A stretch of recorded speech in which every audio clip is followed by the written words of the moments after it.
Hey, have you just started playing Strikers and have almost no idea what in the world is going on? Funnily enough, I had the exact same response when I started the game. Strikers does a decent job of teaching you the fundamentals of the simple to learn gameplay, but there are elements of each character I feel the game didn't quite explain to a level that everyone is going to catch on to. Hence, my attempt at a poorly done, relatively basic character guide, starting with the main man himself, Joker. Anyone that knows Persona will know that the main character always has the unique ability to switch between personas, effectively making him a jack of all trades. In Strikers, Joker can still switch between several different personas on the fly, and depending on the one equipped, your persona's abilities will change and your stats will be enhanced by the persona. Moving on to his gun, Joker is equipped with a simple yet stylish pistol that I honestly consider pretty weak in comparison to others. Just like many other characters in the game, Joker's gun is a single shot affair. You hit the trigger and it will fire a single bullet. Now where this pales in comparison to others is the fact that it doesn't pierce through enemy shadows despite being a maximum ammo size of merely 12. But it does appear to have a slight AoE. Even Sophie and Fox have a weapon that pierces and they have an ammo size of 14 and 16 I believe. Now thankfully one improvement to his gun is a mastered art that you'll eventually acquire that allows you to charge your shots in exchange of ammo and it will pierce through your enemies. Still, it's quite the trade-off. Unless the enemy is weak to guns, I don't see much point in using it when you have better options available. Mastered arts will gradually unlock as you play with each individual character, with each character having a maximum of 4. Some are useful, some are just fine, but either way, let's have a look at what we've got for Joker. Marking Shot. After a special attack on the ground or in the air, you can do a follow-up attack for some extra damage. I don't use it very often, but it doesn't hurt to have it. Wild Rush. After 5 basic attacks, followed by a special attack and then another special attack, the currently equipped persona will attack again. It's nice damage, but really sucks being hit out of the combo early. Phantom Barrage. Special attacks that no longer consume ammo and following up with another special will lead to a free shot attack. Pretty solid damage and pretty much ignores the need to use the gun attack normally on Joker when this one is so free. Deadshot. While aiming, holding the shoot button will gradually consume ammo up to a maximum of 6 for a more powerful shot. This master art allows for your gun to finally pierce through multiple enemies, but can't be used all that consistently in a single battle with only 12 bullets. On the upside, while charging this move, time is still frozen.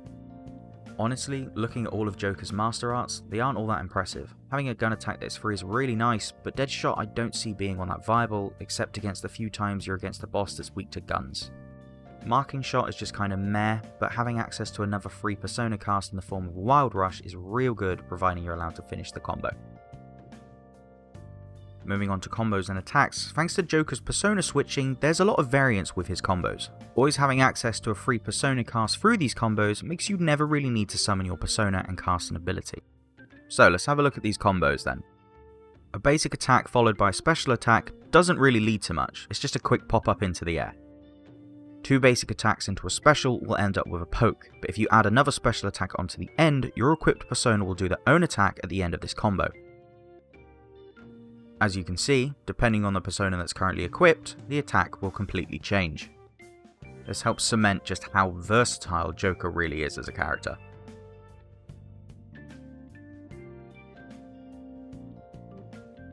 This has a small AoE range and doesn't cost any SP, so it means you can still hit a shadow's weakness without spending any. Just like the last move, the element and spell is dependent on the persona that is equipped. 4 basics into a special will lead into a large sweeping attack that covers a small distance and deals a solid amount of damage. Adding another special at the end of the combo will lead to the free shot Phantom Barrage Master Art triggering. It does have to be unlocked first though. 5 basics into a special will lead into a fairly large AoE attack that can be followed up with a persona attack by adding in another special attack. Depending on the currently equipped persona, that persona attack will vary. Once again, persona switching adds some versatility. 6 basic attacks into a special will do a big slam, and adding another special attack will lead to firing the free shot barrage again. To wrap up Joker, unsurprisingly he's a pretty solid character. His ability to switch between any acquired personas makes him the perfect jack of all trades character.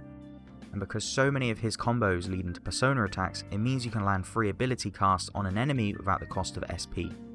Yeah, other characters can do the same, but they're stuck with the element type that they start with, whereas Joker can be fire 1 minute and then lightning the next. It makes for a very versatile character.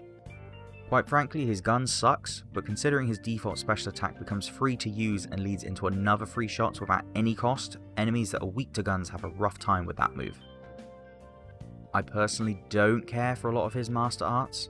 The free ammo cost with a special attack is nice, and the addition of a persona attack for his 5 times basic attack combo is real good, but other than that, it doesn't really take my breath away. Anyway, that about summarises everything there is to say about Joker as a character in the game, and hopefully this poorly written excuse for a guide was helpful.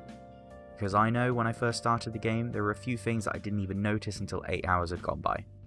Thanks to anyone that stuck around this long. The next Striker's guide will probably be on Fox, because from my initial playtest, he seems pretty damn strong. Be sure to like, comment and subscribe. I've been James, the Mayor of JamessTown, and I'm off. Goodbye.